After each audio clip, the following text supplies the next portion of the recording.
ओम शांति।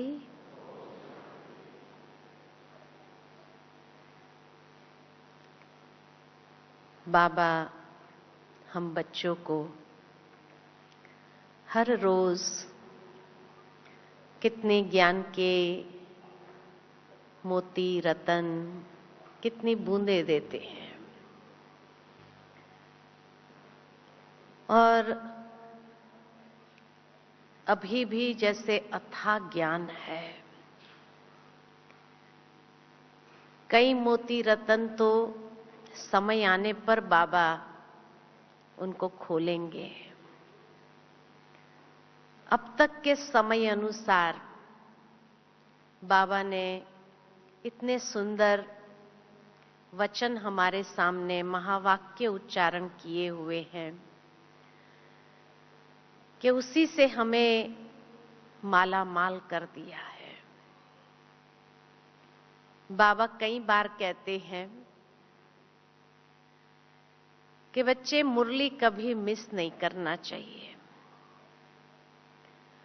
क्योंकि एक एक रतन की वैल्यू लाखों की है। यानी कोई लाखों खर्च करने के बाद भी उन रत्नों को हासिल नहीं कर सकते हैं। इतने रतन हमें मिले हैं और सुबह सुबह जो अपने झोली इन रत्नों से भर लेते हैं, उसका सारा दिन कैसा जाता है, कितना सुंदर बीतता है। हर एक ब्राह्मण का यह अनुभव होता होगा कि जिस दिन सुबह में मुरली सुन लिया, सारा दिन इतना सुंदर जाता है। और जिस दिन सुबह मुरली अगर मिस हो जाती है किसी कारणवश, तो उस दिन हमारा कैसे जाता है। ऐसा महसूस होता है कि जैसे कुछ मिस हो गया, कुछ बहुत अमूल्य चीज आज हमने अपनी झोली में नहीं भरा, खाली रहे। एक खालीपन का अनुभव, भले पढ़ लेते हैं लेकिन पढ़ने से भी वो फीलिंग नहीं आती जो क्लास में सुनने से आती है। कभी कभी बाबा हम बच्चों को ये भी कहते हैं, बच्चों का बाबा से प्यार अधिक है या बाबा का प्यार अधिक है। बाबा का प्यार अधिक है क्योंकि बाबा विदाउट फेल हर रोज हम बच्चों को मुरली देते ही है। और हम बच्चों का प्यार बाबा से है या नहीं है, तो बाबा हमेशा कहते मुरली धर से प्यार है, उसका सबूत यही है मुरली से प्यार हो। इतनी वैल्यू बाबा उसकी देते थे कि कोई अगर बीमार होते थे यज्ञ में उस समय, तो भी बाबा कहते थे बच्चे उसकी खटिया उठाकर ले आओ, लेटे लेटे भी सुने, ताकत आ जाएगी उसमें। जब हम अपनी दादियों को देखते हैं, बहुत समीप से जब देखते हैं, तो हर दादियों के अंदर बाबा ने जैसे इस बात की धारणा कूट कूट के भरी हुई है कि दादियां दिन में लगभग 5 बार तो कम से कम पढ़ेंगी ही। उनको जैसे मुरली का खजाना लेकर के ही चलना है हर बार, रात को सोने से पहले भी, सुबह उठने के बाद भी, अमृत वेले के बाद भी। माना इतना वैल्यू, तो बाबा ने कितनी उसकी वैल्यू बताई होगी जो दादियां अब तक भी उस धारणा, कोई भी दादी को देख लो आप, तो सभी दादियों की ये विशेषता है कि वो मुरली के बिना एक दिन तो क्या, एक घड़ी भी जैसे उनका चिंतन न चलता हो मुरली के ऊपर, ऐसा हो नहीं सकता है। इतना वैल्यू देते हैं। हम अपने आप में देखें कि हमें उस चीज की वैल्यू कितनी है। बाबा हमेशा कहते हैं कि बच्चे ये मुरली जो है ये भगवान का प्रेम पत्र है। बाबा जो हमें इतना प्यार करता है तो हर रोज एक प्रेम पत्र हमारे नाम आता है। बाबा कई बार उदाहरण भी देते हैं कि बच्चे जवाहरलाल नेहरू की ये बात है कि वो जेल में जब थे तो इंदिरा जी से उसका इतना प्यार था कि जेल से हर रोज उसके लिए उनके नाम से एक पत्र जाता था और उन्हीं पत्रों में उन्होंने उसको पॉलिटिक्स सिखाई। आप समान तो क्या अपने से भी आगे बढ़ा दिया। तो बाबा भी चाहते हैं कि मेरा एक एक बच्चा मेरे से भी आगे जाए। तो हर रोज जो प्रेम पत्र हमारे नाम आता है उसमें बाबा ने इतनी सारी बातें, गुह्यते गुह्य बातें हमें सिखाई है, धारण करने की बातें बताई हुई है कि जिसकी धारणा से या जिसके प्रैक्टिकल एप्लीकेशन से, उसके प्रयोग से हम देवी देवता बन जाते हैं या संपूर्ण फरिश्ता अवस्था को प्राप्त कर लेते हैं। बाप समान या बाबा चाहते हैं कि बच्चे मेरे से भी आगे चले जाए, यही भावना है बाबा की। अष्ट की माला में आ जाए, 108 की माला में आ जाए, लेकिन जो बच्चे नंबरवार हो जाते हैं, और नंबरवार का कारण क्या है?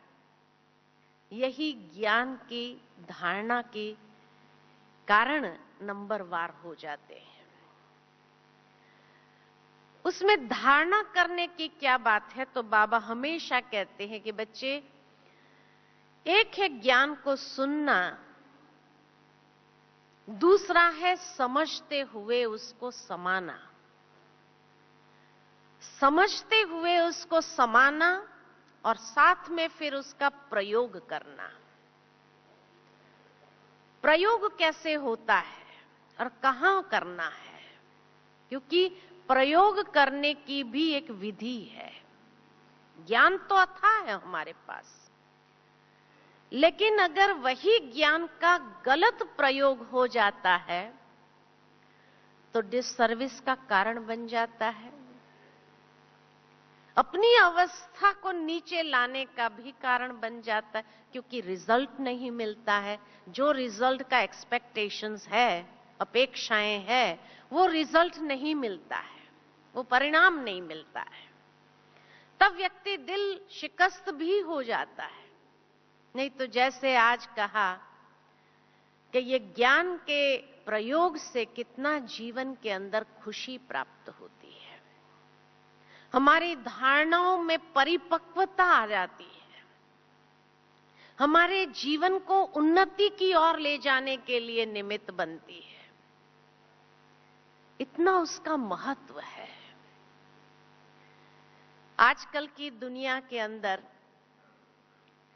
जब लोगों से मिलते हैं, करते हैं, तो देखते हैं कि एक छोटा सा साइंस ने साधन बना दिया है, मोबाइल है ना, छोटा सा मोबाइल है, लेकिन वही मोबाइल 1000-1500 में भी मिलता है, तो वही मोबाइल 50,000 तक भी जाता है।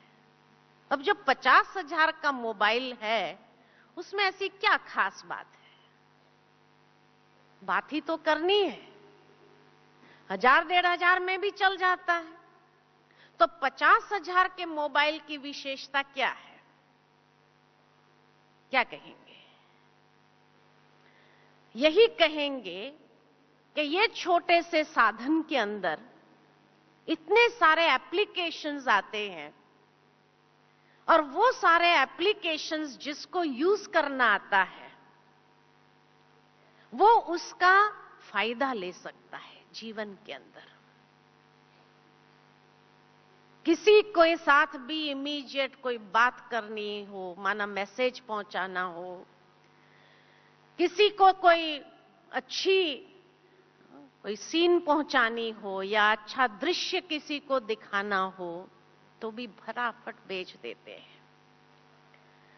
और जो उसका फायदा ले सकते, आजकल तो बीके एप्लीकेशंस भी बहुत आ गए हैं, और ये सारे बीके एप्लीकेशंस में पूरी मुरली बैठ करके आप उसमें पढ़ सकते हो, कहां भी हो, दुनिया के किसी भी कोने में है, लेकिन उसको पढ़ सकते हैं। मुरली के सार को आप, टाइम नहीं है तो मुरली के सार को ये ले सकते हैं। वो भी अगर नहीं हो तो कम से कम रिकॉर्ड ऑडियो या वीडियो भी आप देख सकते हैं इतने छोटे से मोबाइल में। और जितने उसके एप्लीकेशंस अधिक है, उसकी फैसिलिटीज जितनी ज्यादा है, और उसको यूज करने का जिसको समझ है वो उसका पूर्ण सदुपयोग करता है। सारा टच स्क्रीन के आधार पर ही, मेहनत बिना वो इतना उसका फायदा अनुभव कर सकता है। लेकिन जिसको ये एप्लीकेशंस का प्रयोग करने का तरीका ही मालूम ना हो, वो अगर महंगे से महंगा मोबाइल भी ले लेवे, क्या काम का उसको। वो इतना तंग होने लगता है उसी मोबाइल से, क्योंकि टच स्क्रीन होने के कारण अगर ठीक से पकड़ा नहीं हो, कहीं पर भी अंगुली उसकी लग जाती तो क्या से क्या हो जाता है, और बात ही नहीं कर पाता है, बार बार उसका कट हो जाता है, तो कितना तंग होता है। तो क्या कहता है, उससे तो वही पहले वाला जो डब्बा था ना, वही हमारे लिए ज्यादा सहज है। ये क्या करना है, इतना महंगा भी खरीदो और हम बात भी ठीक से न कर पाए, तो वही 1000 रुपये वाला ही हमारे लिए ठीक है, या कम से कम 3-4 हजार, जिसमें कम से कम ट्रैफिक कंट्रोल बचता हो, बस इतना बहुत है हमारे लिए, है ना। तो वो उसी में खुश है, क्योंकि उसको वही प्रयोग करना आता है, और उसको ज्यादा प्रयोग करने की आवश्यकता भी महसूस नहीं होती है। वो मेहनत करने में ज्यादा विश्वास रखते कि भाई कोई बात नहीं, हम मेहनत कर लेंगे, है ना। फोन करके किसी को मैसेज दे देंगे, या आज अगर एक छोटी सी बात कि अगर मानो किसी ने फोन किया और पूछा फलाने का नंबर क्या है, और उसका नंबर अगर उसी फोन में है, तो क्या कहते हैं, तुम बंद करो, फिर हम देखेंगे, लिखेंगे, फिर आपको वापस फोन करके बताता है। माना एक नंबर अगर किसी को बताना है तो चालू फोन में उसको क्योंकि आता ही नहीं है, और वो फैसिलिटी उसमें है भी नहीं, तो कितना समय जाता है।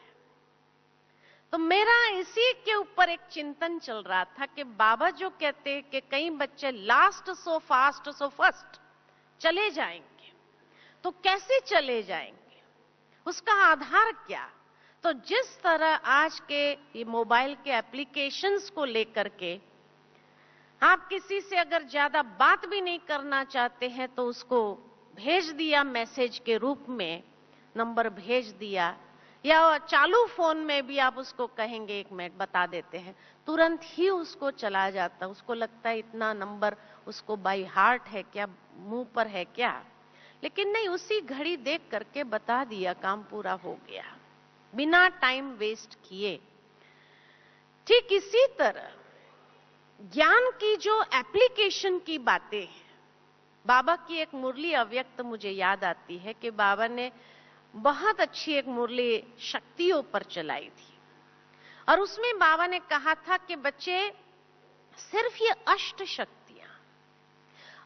शक्तियों का भी सही वक्त पर सही एप्लीकेशन जिसको आता हो, वो अष्ट की माला में आ जाएंगे। भावार्थ ये कि कोई आज इस बात को सोच भी नहीं पाता है, लेकिन अगर ये अष्ट शक्तियों को भी सही तरीके से विधि से यूज करना आ जाए जीवन में, उसको अप्लाई करना आ जाए, तो उसी से अष्ट की माला में चला जाता है। तो बाबा के महावाक्य ऐसे ही नहीं है, इसके पीछे जो गहराई है वो गहराई को समझने की बात है, क्योंकि जब उस गहराई के आधार पर उस पॉइंट को जीवन में धारण करेंगे तो उसका जो एप्लीकेशन होगा उसके जो प्रयोग करने का तरीका होगा, उससे व्यक्ति उन्नति प्राप्त कर सकता है, उससे व्यक्ति अपने जीवन के अंदर परिपक्वता विकसित कर सकता है, उसी से ही वो फरिश्ता स्थिति का अनुभव कर सकता, जीवन में जो अनुभव करना चाहे वो उसी से अनुभव कर सकता है। अब इसके एप्लीकेशन का तरीका क्या है, किस विधि से हमें उसका एप्लीकेशन करना चाहिए। ज्ञान की बातें ही है, लेकिन वो ज्ञान को सही विधि से यूज करना, उसका एग्जाम्पल बाबा कई बार हम बच्चों को देते हैं कि बच्चे जहां सहन शक्ति को यूज करना है एक्यूरेट, जिस विधि से, उसी विधि से उसको यूज करो, और जहां सामना करने की शक्ति को यूज करना है तो उसी विधि से यथार्थ रूप में उसको यूज करो तो सफलता प्राप्त करेंगे। लेकिन बच्चों की यही गलती हो जाती है, जहां सहन करना है वह सामना करते, सामना करना है सहन कर लेते हैं, परिस्थिति को परख नहीं सकते, समस्या जो आई है उसको यथार्थ रूप में परखते नहीं है, और उस समय जो फैसला लेना होता है कौन सी शक्ति का प्रयोग करना, न आने के कारण ही जीवन के अंदर मूंझने लगते हैं, उलझन में आ जाते हैं। नहीं तो यही अष्ट शक्तियां खाली कई परिस्थिति को सुलझाने के निमित्त बन जाती है, कई समस्याओं को सुलझाने के निमित्त बन जाती, ब्राह्मण जीवन को बहुत आसान कर देती। जैसे कहा, मोबाइल के एप्लीकेशंस जिसको आ जाए, कई रूप से उसका कॉम्प्लिकेशन जीवन के अंदर समाप्त हो जाता है और जीवन के अंदर आसानी हो जाती है। ठीक इसी तरह ज्ञान के प्रयोग, सही समय पर सही बूंद का प्रयोग जीवन को कितना आसान कर देता है, सहज कर देता है, सरल कर देता है, और वही व्यक्ति एप्लीकेशन करके जो अनुभव प्राप्त करता है वो अनुभव की एक अथॉरिटी बन जाता है, वहां तक व्यक्ति की उन्नति कर लेता है। जिस तरह जिसको प्रयोग करना नहीं आता और कहते हमारे लिए वही डब्बा ठीक है या जिसमें हम बात कर लेते हैं, बस इतना ही काफी है, ठीक इसी तरह ज्ञान में भी जिसको अप्लाई करना नहीं आता है वो क्या कहते, बस जब भी उसको कोई बात पूछो क्या अच्छा आज बाबा ने कौन सी बात सुनाई, तो क्या कहेंगे, आत्म समझकर बाप को याद करना है, बस हमें इतना ही समझ में आता है और यही हमें करना है। उससे ज्यादा वो एप्लीकेशन को समझते नहीं है, तो वहां नंबर हो जाता है कि आत्मा समझ करके बाप को याद करना। ये पॉइंट उनको इतनी फिट बैठ गई है, वो 1000 रुपए के डब्बे की तरह बैठ गई है। बस यही हमको प्रयोग करना है, आत्म समझ कर चलना है, आत्म समझ करके देही अभिमानी बन करके कार्य करना है, बस यही, और बाबा को याद करना है। उनके उठते बैठते चलते फिरते बस बाबा बाबा अंदर से निकलता रहेगा। बहुत अच्छी बात है ये, है ना। लेकिन कभी कभी कर्मों में, जीवन के अंदर वो जब संबंधों में आते हैं लोगों के साथ, तो वहां कर्मों में वह किसी न किसी रूप से कुछ ऊपर नीचे कर लेते हैं, जो सामने वाली आत्मा को दुख दर्द की प्राप्ति होती है कि इतने सालों से ये ज्ञान में है लेकिन कोई परिवर्तन नहीं है, अभी तक भी उनके व्यवहार के अंदर यही आदत, यही बात हमें बड़ी तकलीफ देती है। क्योंकि ज्ञान सब कुछ है, लेकिन उसको अप्लाई करने का तरीका, और उसी से नंबरवार बन जाना है। तो लास्ट में आए हुए जो फास्ट और फर्स्ट जाते हैं वो इसीलिए क्योंकि उनको प्रयोग करने का तरीका आता है। अष्ट शक्तियों को यथार्थ रूप में प्रयोग करने का तरीका आता है। सिंपल बात, आत्म अभिमानी स्थिति का भी कहां प्रयोग करना है, कैसे प्रयोग करना है, और कैसे उस कर्म के अंदर सफलता का अनुभव करना है, उसी आत्म अभिमानी स्थिति से कैसे सिद्धि स्वरूप हम बन सकते हैं, और हर कदम में सफलता का अनुभव, जो भी कर्म करो उसका एक रिजल्ट प्राप्त हो जाना, एक आत्म अभिमानी स्थिति से। लेकिन नहीं आता है तो मैं आत्मा हूं, आत्मा हूं, आत्मा हूं, ये चलता है, लेकिन प्रैक्टिकल वो स्वरूप नहीं बन सकते।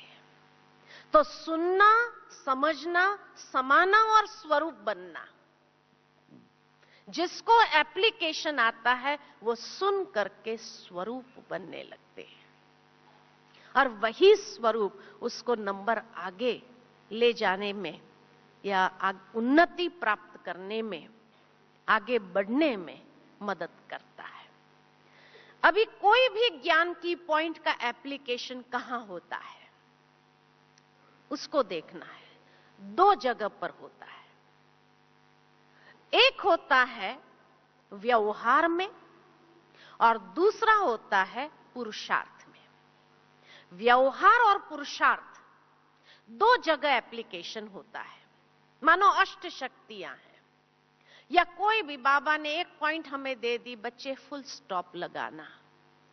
कहां आत्मा का फुल स्टॉप लगेगा, कहां परमात्मा बाप का फुल स्टॉप लगेगा, कहां ड्रामा का फुल स्टॉप लगेगा, ये भी समझ चाहिए। अब ये फुल स्टॉप जब लगा देते हैं यथार्थ रीति से, यथार्थ जगह पर लगा देते, तो कभी कभी कोई समस्या आ जाती है व्यवहार में, संबंधों में। अब वहां वो फुल स्टॉप को कैसे लगाना है। अब मानो किसी की टांग टूट गई और उस समय हम उसको फुल स्टॉप लगाने के लिए कहते ड्रामा बड़ा कल्याणकारी है। गलत एप्लीकेशन है ना, डिससर्विस का कारण बन जाती है। अब सामने वाला जिसको हजम ही नहीं कर पाता, अगर ज्ञानी भी है तो भी नहीं हजम कर पाता है कभी कभी, और क्या कहेंगे, मेरी टांग टूट गई और कल्याण हुआ। क्या कल्याण हुआ? तो वहां पर कभी कभी कई लोग एंटी भी हो जाते हैं उससे, कि आप लोगों का ज्ञान जो है ना व्यवहारिक नहीं है। क्योंकि प्रयोग करने वाले ने वो व्यवहार के अंदर, संबंध में किस तरह उस समस्या में उसको सहानुभूति देने के लिए उसका प्रयोग करना होता है, जिससे उसको महसूस हो कि ये ज्ञान कितना ऊंचा है। आप उसको उस वक्त ये कहे कि दूसरे विचार, व्यर्थ विचार चलाने के बजाय हम आपको शांति का दान देते हैं, शांति की शक्ति देते हैं, आपके अंदर सहन करने की वो शक्ति आ जाएगी। बाबा को याद करने से इस समस्या जो आई है उसको पार करने के, तो उसको जहां ये महसूसता आती है कि इस ज्ञान से कितनी सहानुभूति है, कि ये हमें शांति का, शक्ति का दान दे करके मदद कर रहे हैं, ये अनुभव जब उनको महसूस होने लगता है, उनका मन शांत होता है। उसको इतने आप शांति की बातें सुनाओ, इस विधि से सुनाओ, सहानुभूति को लेकर के, तो उसका व्यर्थ संकल्प जो चल रहा है उसमें भी फुल स्टॉप लगेगा, और आपने सही तरीके से वो फुल स्टॉप को अप्लाई किया, जिससे उसको अंदर में एक सुकून मिलता है, शांति मिलती है। तो वो सोचेगा नहीं, ये ज्ञान बहुत ऊंचा है। लेकिन एक शब्द, ये बाबा ने कहा है ड्रामा कल्याणकारी है, टांग टूटी कोई बात नहीं, इसमें भी कल्याण है, ये सही एप्लीकेशन नहीं है। ये व्यवहार में कटुता पैदा करती है, ये संबंधों में कटुता पैदा करती है, और सामने वाले को ये फीलिंग देती है इन लोगों का ज्ञान व्यवहारिक नहीं है। बस ये ज्ञान ज्ञान करते, रोज सुनने जाते, लेकिन इनको जो है ना नीरसता जीवन के अंदर ले आने का ज्ञान है। उससे तो पहले ज्यादा अच्छे थे, सेवा करते थे, उस भाव से सेवा करते थे। तो कहने का भावार्थ कि कहां पर उसका कैसा एप्लीकेशन करना है व्यवहार में, संबंध में, ताकि उस संबंध में कोई भी प्रकार से कोई नाराजगी पैदा न हो, ये यथार्थ एप्लीकेशन है। या दूसरा एप्लीकेशन है स्वयं के पुरुषार्थ में। मानो कोई ऐसा विघ्न आ जाए, तो वो विघ्न जो मेरे लिए आया है, जो मेरे पुरुषार्थ में बाधा क्रिएट कर रहा है, तो वहां पर कौन सी ज्ञान की पॉइंट की एप्लीकेशन लगानी है जिससे उस विघ्न को मैं खत्म कर सकूं और मेरा पुरुषार्थ सहज सरल हो जाए। इतना ही नहीं, लेकिन या तो उस पुरुषार्थ के समय जो विघ्न आया उसको चैलेंज के रूप में अनुभव करे और वो चैलेंज को ठीक करने के लिए या समाप्त करने के लिए कौन सी ज्ञान की पॉइंट एक शस्त्र का काम करके उसको समाप्त कर सकती है, जिससे दूसरों के सामने भी हम एग्जाम्पल बन जाए कि दूसरे देखने वाले ये कहे कमाल है, इतनी बड़ी परिस्थिति, लेकिन आपने उसको कैसे सहजता से पार कर दी। तो वो सेवा का कारण बन जाता है, सेवा का आधार बन जाता है। लेकिन कई बच्चे क्या करते हैं, जब खुद के सामने कोई विघ्न आता है तो वहां तो उनकी स्थिति इतनी डाउन हो जाती है कि अज्ञानी लोगों को कहना पड़ता है अब आप हिम्मत रखो। वो हमें कहते हिम्मत रखो। और जहां दूसरों की बात आती है वहां उसको हिम्मत देने के बजाय कभी कभी डिमोटिवेट करने वाले शब्द भी निकल जाते हैं। यानी ज्ञान का सही रीति से इस्तेमाल नहीं हो रहा है। नहीं तो ये एक एक रत्न इतनी सफलता प्रदान कर सकता है हमें, इतनी हमारी उन्नति कर सकता है, हर समस्या को सुलझाने का एक बहुत सुंदर एप्लीकेशन है, चाहे वो स्वयं के लिए हो, चाहे हमारे व्यवहार या संबंध के लिए हो। करके तो देखो। अब ये समस्या आई तो आप ये पहले थोड़ी देर के लिए अंतर्मुखता को धारण करो, देखो कौन सी ज्ञान की पॉइंट। कई लोग हमें आके पूछते कि इस परिस्थिति में हमें क्या करना चाहिए। परिस्थिति का वर्णन कर लेने से ज्ञान की एप्लीकेशन नहीं बता सकता है कोई भी, लेकिन वो परिस्थिति में आप अच्छी तरह जानते हो कि उस परिस्थिति में आपका रोल क्या है, आपकी भूमिका क्या है, आपकी जिम्मेवारी क्या है, और उस समय आपका कर्तव्य क्या है। कोई एक लाठी नहीं है जो बस दे दिया और वो चला लिया और उससे कोई सफल हो गए, ये नहीं है विधि। इसलिए बाबा कहते ज्ञान की पराकाष्ठा चाहिए। वही ज्ञान की पॉइंट किसके लिए किस तरह से अप्लाई करनी होती, किसके लिए किस तरह। इसलिए बाबा ने पॉइंट्स जरूर दे दिया, लेकिन एप्लीकेशन करने की विधि हमें अपने आप ढूंढनी होगी, क्योंकि आपकी जिम्मेवारी, आपका रोल किस तरह का होगा, उसमें आपको डिसाइड करना है कि कौन सी पॉइंट किस तरह से मुझे यूज करनी है।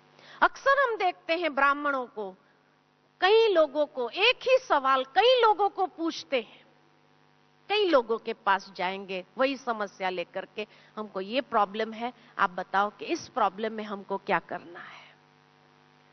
लेकिन 10 जगह से जब 10 उत्तर मिलते हैं तो उसका क्या हाल होता होगा, कितनी कंफ्यूज स्टेज ऑफ माइंड हो जाएंगे कि वो व्यक्ति ने तो ऐसा बताया, वो व्यक्ति ने ऐसा बताया, वो व्यक्ति ने ये बताया, अब हम कौन सा अप्लाई करें।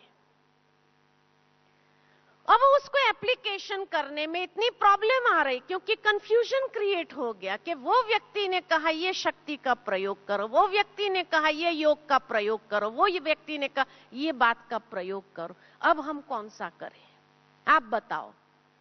लेकिन जब तक आपकी भूमिका समझी ही नहीं है, हमें मालूम ही नहीं है, तो कैसे बताएंगे। हम अपने नजरिए से बताएंगे बहुत बहुत तो, लेकिन वो शायद आपको एप्लीकेबल न भी हो। जब आपको एप्लीकेबल नहीं है तो कैसे उसको करेंगे।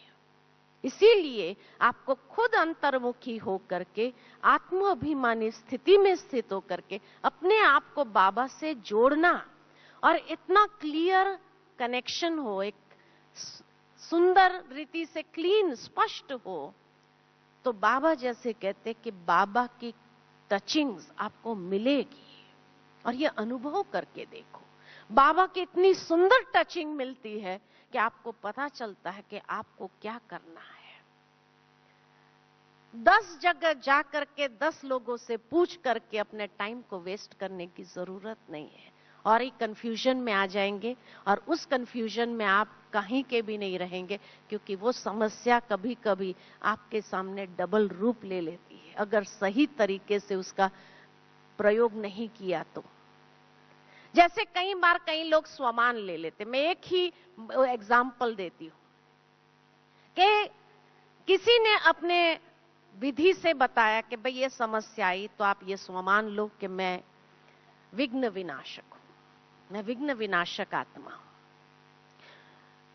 अब ये स्वमान तो मिल गया कि मैं विघ्न विनाशक आत्मा हूं, लेकिन सही एप्लीकेशन यही है कि मैं निर्विघ्न आत्मा हूं। विघ्न मेरे सामने आए ही नहीं। विघ्न विनाशक माना विघ्न आएगा और मुझे विनाश करना है और उस विनाश में मुझे सफल होना है, तो माना विघ्नों का आवाहन किया ना, विघ्न विनाशक हूं तो। क्योंकि विघ्न विनाशक कब बनेंगे आप? जब विघ्न आएगा फिर उसको विनाश करो, तब विघ्न विनाशक बनेंगे। तो विघ्नों का आवाहन हुआ। इसके बदले ये स्वमान जब लेते कि मैं निर्विघ्न आत्मा हूं, जब निर्विघ्न हूं तो मेरे सामने वो परिस्थिति, वो बात विघ्न बन ही नहीं सकती है। और उस अभ्यास को आप चालू करो, फिर देखो कि किस तरह आप विजयी होते हैं। वो विघ्न आपके सामने बड़ा रूप लेने की हिम्मत नहीं करेंगे, जिसके लिए बाबा कहते हैं आपकी स्थिति परिस्थिति के ऊपर ऐसी विजयी हो जाएगी जब कोई भी बात आपको अंदर से हिला नहीं सकती है। एप्लीकेशन, इसका नाम है एप्लीकेशन, कि सही तरीके से सही विधि का एप्लीकेशन। लेकिन जब कोई व्यक्ति को आपके विघ्नों के बारे में, क्योंकि जो सुनाने वाला होता है ना, वो पूरा नहीं सुनाता है, जो उसकी पर्सनल बात उसमें होती है उतनी बात को जरूर छिपाता ही होगा, क्योंकि वो आउट नहीं करेगा। वो परिस्थिति का वर्णन करेगा, लेकिन वो परिस्थिति क्रिएट करने वाला वो खुद कैसे बना, वो एस्पेक्ट नहीं बताएगा, क्योंकि छिपाने का संस्कार तो होता ही है ब्राह्मणों में। और इसलिए वो बात जब वो छुपाता है, पूरी बात बताता नहीं है, और उस समय आप उसको एप्लीकेशन दे दो कि विघ्न विनाशक ये स्वमान धारण करो, तो वो विघ्न बढ़ेगा या कम होगा? बताओ, सोचने की बात है। इसीलिए बाबा कहते हैं बच्चे, नकारात्मक से सकारात्मकता में परिवर्तन। हाँ, विघ्न अगर आया है और वो विघ्न आपके सामने बहुत बड़ा है, उस समय में विघ्न विनाशक हूं, ये स्वमान उस समय उपयुक्त होगा।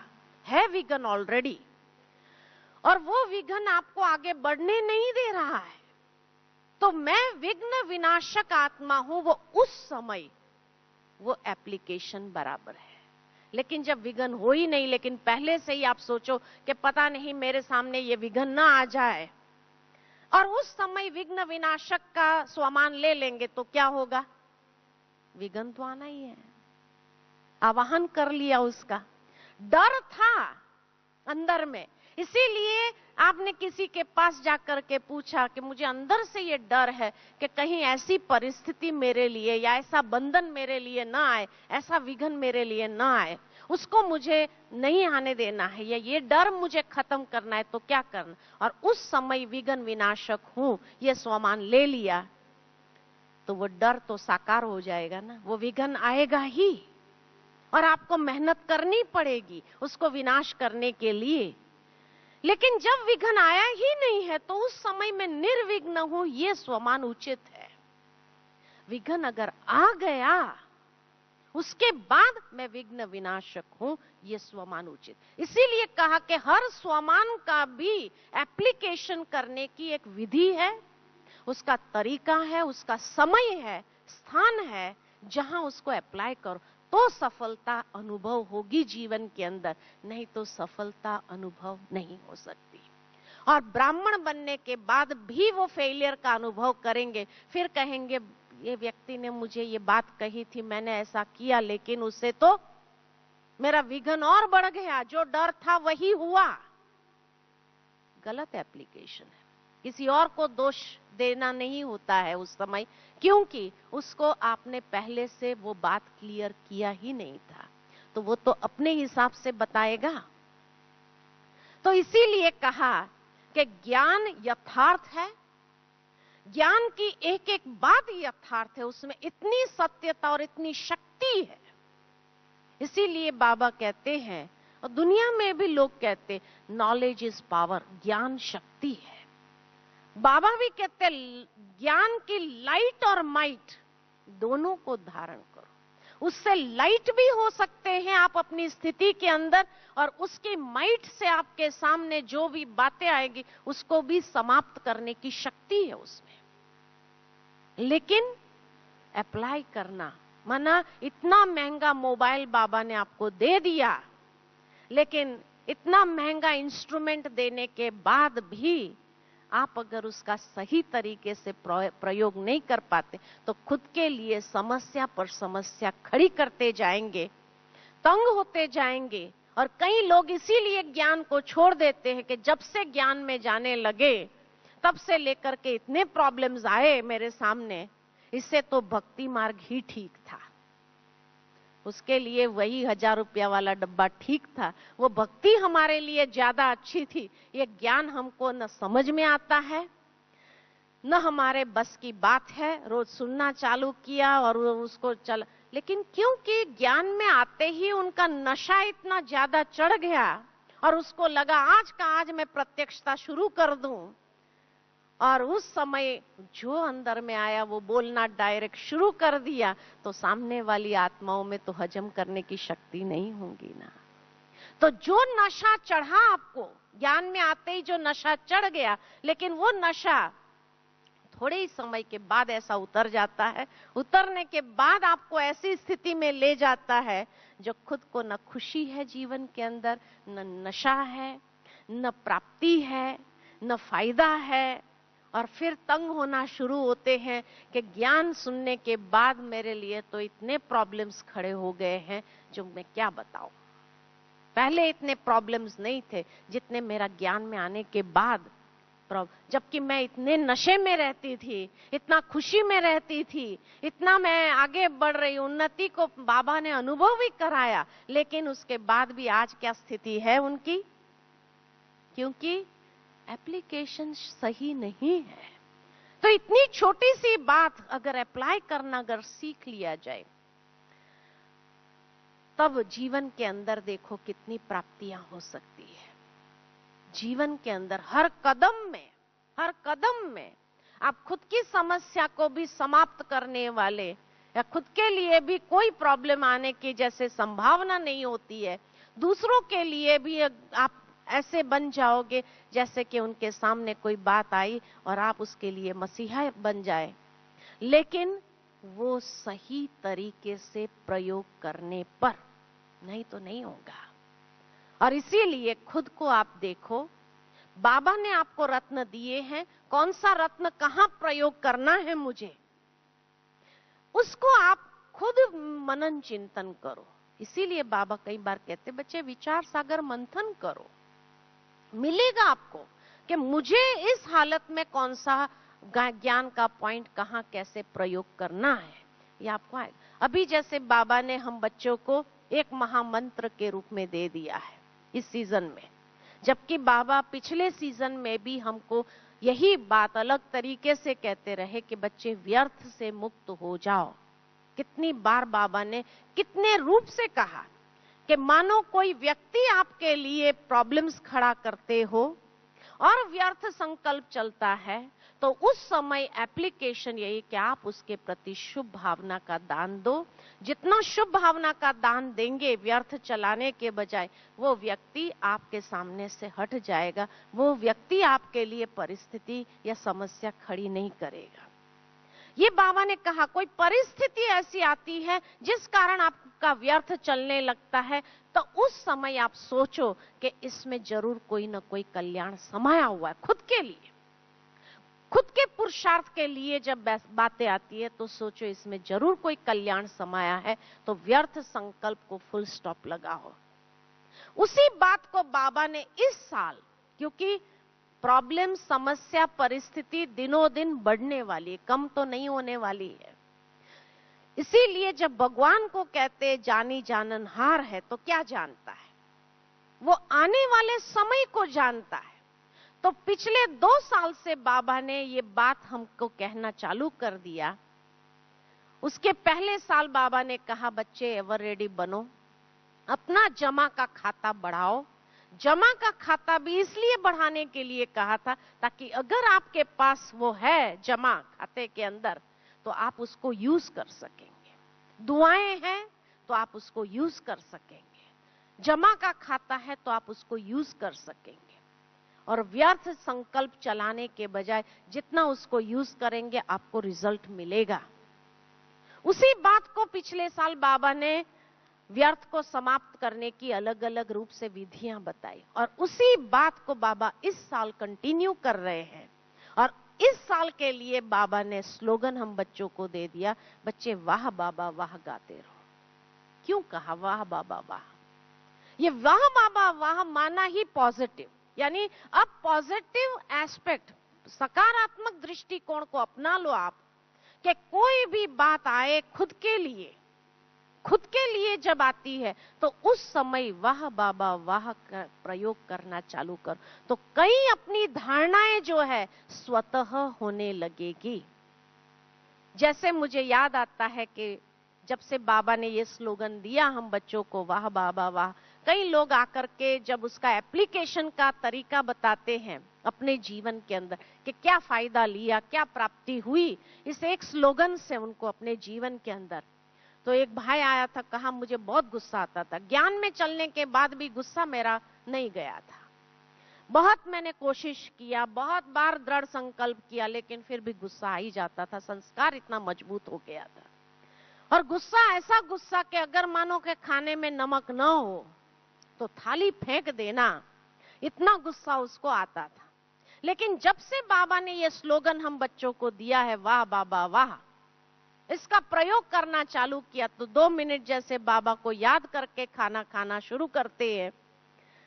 तो खाना खाना शुरू किया बाबा को याद करके, और खाना मुंह में रखा और पता चला नमक है ही नहीं। अब पहले होता था तो गुस्सा आ जाता था, लेकिन अब ये बात का प्रयोग किया वाह बाबा वाह, तूने भी ऐसा भोजन खाया, अब मेरे को भी यही खाना है। तो स्वीकार करने की शक्ति जो है उसकी बढ़ गई, सहन करने की शक्ति जो है उसकी बढ़ गई। तो कहा कि पहली बार ऐसा हुआ कि बाबा ने जब से ये स्लोगन दिया और उसका प्रयोग किया मैंने अपने लिए, कि जब वो भोजन बिना नमक का था तो फेंक देता था, थाली फेंकता था, अब आया कि वाह बाबा वाह, क्योंकि आदत पड़ गई ना बोलने की, तो तुरंत अंदर से यही निकल गया वाह बाबा वाह, तूने भी ये भोजन खाया, भोग लगा तो तूने स्वीकार किया, अब मैं फेंक तो नहीं सकता, मुझे भी यही खाना पड़ेगा, है ना। और तुम्हारे लिए भी ऊपर से मैंने नमक नहीं डाला, तो अब मैं इसके ऊपर से नमक नहीं डालूंगा, क्योंकि तुमने अगर ये स्वीकार किया तो मुझे भी यही स्वीकार करना है। तो कहा मुझे सबसे बड़ा फायदा जो जीवन में हुआ ये बाबा के स्लोगन से फायदा हो गया। तो पहले होता था तो थाली फेंकना, व्यर्थ संकल्प चलाना, गालियां निकल जाना मुख से, कितना नुकसान, जो सारी कमाई की होंगी वो सारी उस दिन की कमाई तो नष्ट हो जाती योग के द्वारा, क्योंकि गालियां निकल गई मुख से, गुस्सा निकल गया, इतना भोजन का भी डिसरिगार्ड कर दिया। पहले बाबा को भोग लगाया और भोजन फेंक दिया, तो ये डिसरिगार्ड हो गया भोजन का भी, तो उससे कितना नुकसान। वो मुझे, उसने कहा अब मुझे महसूस हो रहा है कि मैं कितना गलत कर रहा था। लेकिन बाबा के इस साल के इस स्लोगन ने, क्योंकि बाबा ने इतना पक्का कराया था, हर बात के लिए इतना पक्का कराया था, तो बस ये अंदर में इतना पक्का हो गया, तो इसको पकड़ना मेरे लिए आसान हो गया। ये स्लोगन को, नहीं तो वही बात को बाबा ने पहले कहा, व्यर्थ छोड़ो, वो नहीं छूटा। शुभ भावना रखो, नहीं हुआ। जमा का खाता अपना खत्म नहीं होना चाहिए, वो भी नहीं हुआ। लेकिन ये जो मैंने पकड़ लिया कि बस ये सहज है, वाह बाबा वाह गाते रहो, तो मेरा ये गुस्सा के ऊपर विजय पाना सहज हो गया। माना बाबा ने हर बात के पॉइंट, ताकि मेरे बच्चे संपूर्णता को प्राप्त करें, बाप समान स्थिति को प्राप्त करें। ये बाबा की जो भावना है हम बच्चों के प्रति, यही तो बाबा का प्यार है। और ये बाबा के प्यार को जिसने महसूस किया, इसी चीज को अगर अपना लिया खुद के पुरुषार्थ के लिए, है ना, दूसरों के सामने अगर किसी का नुकसान हो तो उस समय वाह बाबा वाह नहीं कहना। हाँ, किसी का पर्स गुम हो गया, कई बार यहां ही देखा हमने, किसी का पर्स गुम हो गया तो कहा वाह बाबा वाह करो ना, बाबा ने कहा ना। अब ये गलत एप्लीकेशन, वो बेचारे को दुख हो रहा है कि मेरा उसमें आईडी प्रूफ है, मेरी टिकट उसमें है, इतना रुपया उसमें पड़ा है, इतना नुकसान हो गया, भाई वाह बाबा वाह कैसे करूं मैं।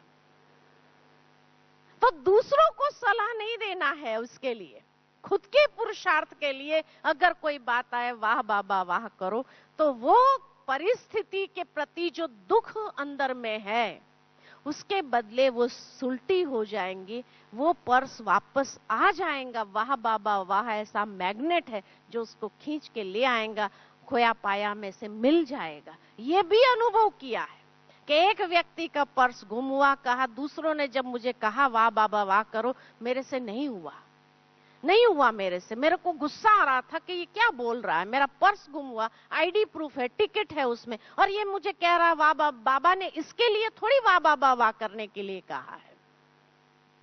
लेकिन कहा दूसरे दिन जब अमृत वेले बैठे और मैंने अपने आप से उस चीज का प्रयोग किया, तो दूसरों को ये बात का पकड़ाओ नहीं, क्योंकि उसकी कैपेसिटी, उसकी ज्ञान की पराकाष्ठा है या नहीं है आपको नहीं पता है।